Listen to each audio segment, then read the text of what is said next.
Outside the courtroom, I asked Malcolm X, giving his first television interview, whether the black Muslim prophet is preaching race hatred. He's not teaching hate, he's teaching history. And since the American white man has used his control over the press and over the textbooks and over all forms of media to make it appear that he has done us a favor by bringing us here and enslaving us, then the Honorable Elijah Muhammad has to rewrite history or retell history. And since the white man can't dispute this truth, he tries to defend himself by saying that Mr. Muhammad is teaching hate. It's not hate to say that we were kidnapped and brought here, it's truth. It's not hate to say that we were Jim Crow, discriminated and segregated, it's truth. It's not hate to say that the Supreme Court, which is the highest court in this country, came up with a hypocritical desegregation decision 9 years ago, which they haven't enforced yet. That's not hate, that's truth. You're quoted as having said when an airliner crashed with a number of white people on board that you were glad it happened. The white race in this country collectively are guilty of these crimes that our people are suffering from collectively, and therefore they would suffer some collective disaster, collective grief.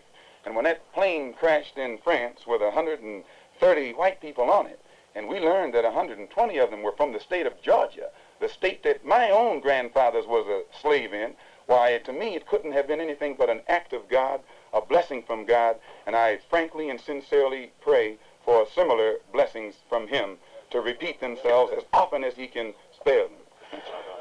But I take it then you support the freedom-loving attempts of the peaceful marchers in Alabama and these places. You don't get freedom peacefully. Freedom is never safeguarded peacefully. Anyone who is depriving you of freedom isn't deserving of a peaceful approach by the ones who are being deprived of their freedom. And when black people in this country come out from under the mental straitjacket that the Negro clergymen have placed them in, and begin to see that the only way you can get freedom is to get it the same way the white man in this country got it from England, or he says he got it from England. He was willing to pay the price for freedom. When you're willing to pay the price for freedom, then you get it. But the Negro in this country has never been willing to pay the price for his freedom.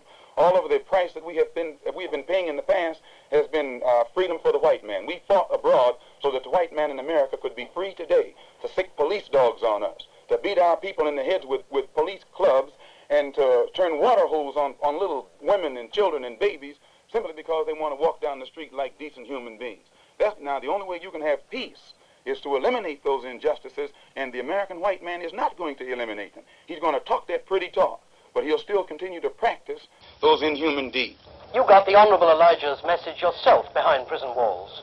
When I was a Christian, I committed many crimes, and those crimes led to my own imprisonment, and also led to my being very atheistic, agnostic first and then atheistic. And it was only after hearing the religious teachings of the Honorable Elijah Muhammad that I became religious and was able to reform myself and rehabilitate myself. But I learned that after trying to reform and rehabilitate myself, that the American white man was more against me then than he was when I was a criminal, when I had criminal tendencies and was trying to carry out or practice his Christianity.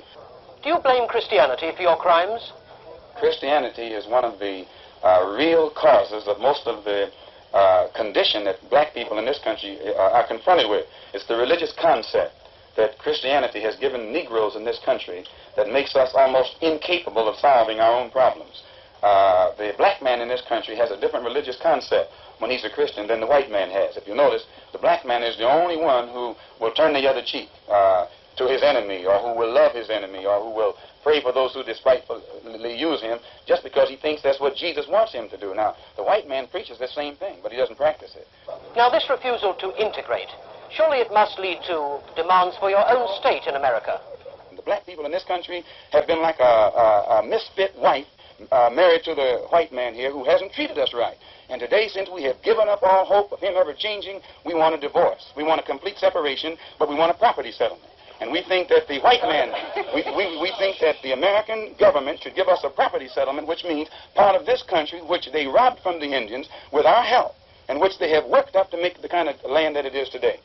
Do you think this really practical? Don't you think that the future really lies with a peaceful transformation of the scene? If the American government, the Supreme Court, the President of the United States, the Congress and the Senate, And all these white liberals have said that they're for integration. And these Negroes haven't gotten any more integration than they have. Why, that's more impractical than separation.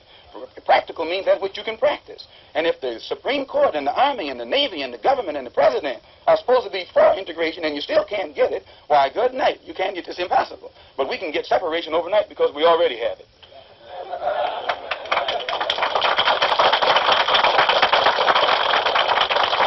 Mr. Malcolm, thank you very much. You're welcome, sir. I thank you for letting the people over in Europe know what the white man in this country is doing to black people and the hypocrisy he's practicing when he accuses them over there of not getting their house in order.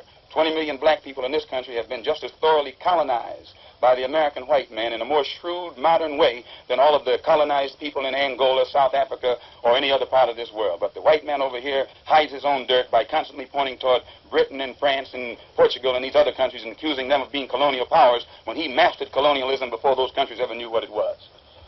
Thank you very much. Thank you, sir.